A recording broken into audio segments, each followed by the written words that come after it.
So glimmers for carers are not luxury.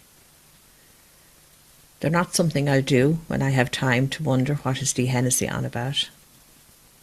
They're not irrelevant.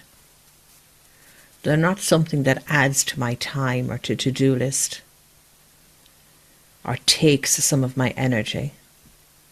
They're just allowing myself to notice fleeting moments of ease or grace, something tiny that warms the cobbles of my heart. And cultivating my capacity to do that, to notice and to allow the heart to be warmed by that, is powerful medicine for an overworked nervous system that is prone to being triggered. I describe it as, having my buttons pressed. So that's all it is. It's just allowing, it's like allowing an unbidden gift to just have a moment in your heart, a few seconds in your heart, and then we move on. But instead of being triggered, Dee Hennessy terms, the cobbles of my heart have been warmed, I've softened, I have a little more ease. As carers, we usually live with a nervous system that's on high alert, ready for danger, scanning, preparing, anticipating the worst. As humans, we have a negativity bias.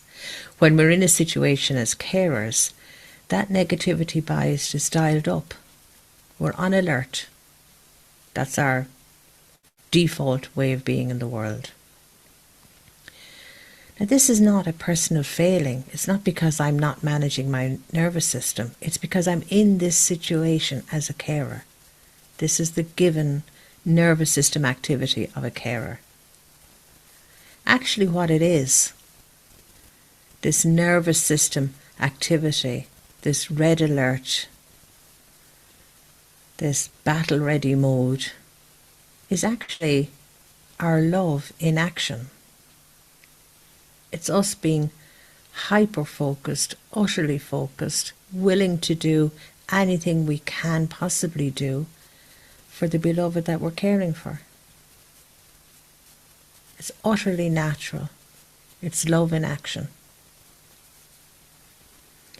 But we also know that the reality of that can be a very high cost for us as carers.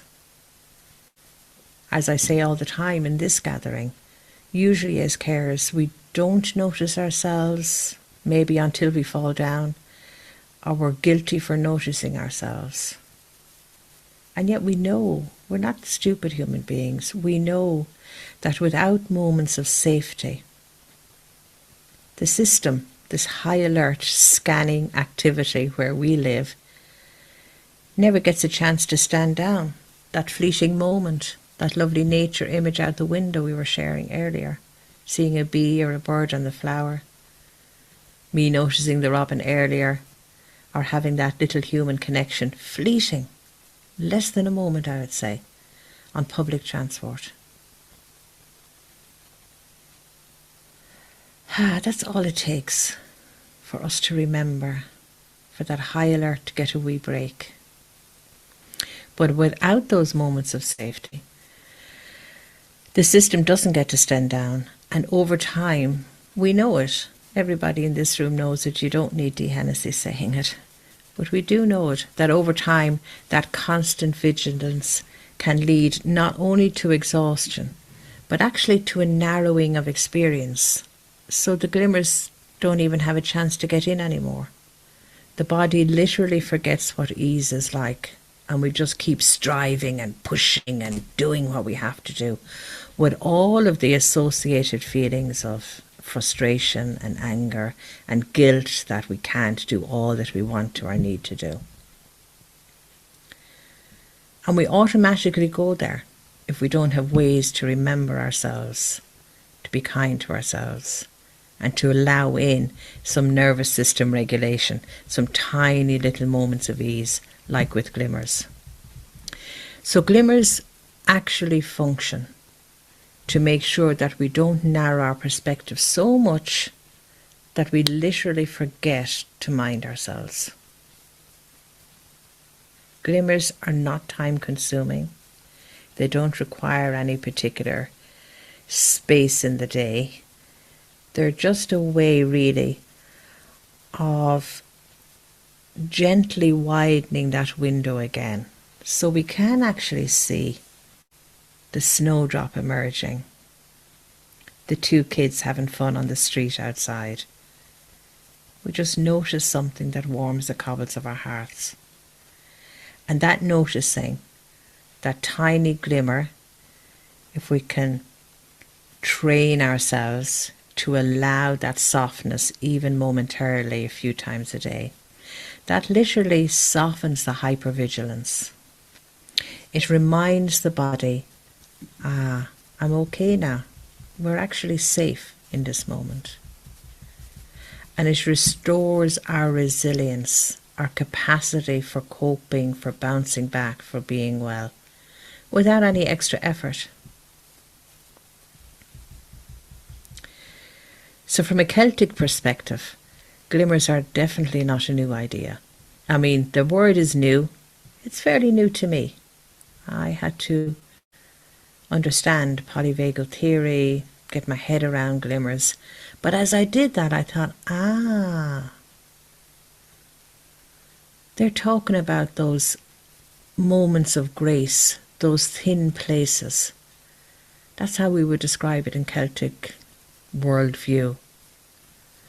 Moments when the veil between effort, me having to do, me pushing, me being there, me investing everything I have,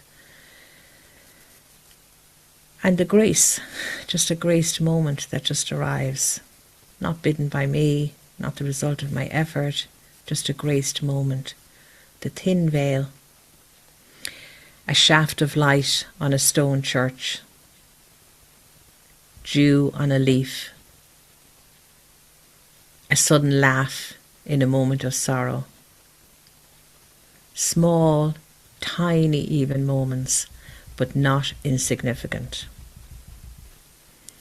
So powerful medicine. Maybe you're in the room and you're like Dee Hennessy. When I first had, maybe saw the word, heard the word glimmer, I was like, oh, is this a fad? And then I went through the next phase. Is this toxic positivity? Do I have to be happy, happy, happy? No. Next phase, glimmer. Do I have to learn how to do some new practice or do something else to stay well? I haven't time to do anything as it is. No. A glimmer is already there. A glimmer is me noticing something, that tiny shaft of light, that tiny moment of ease. And if I notice it, my nervous system has a little moment. Oh, we're not on high alert. Oh, guess what? Everything is okay. And that is powerful, powerful medicine, freely available.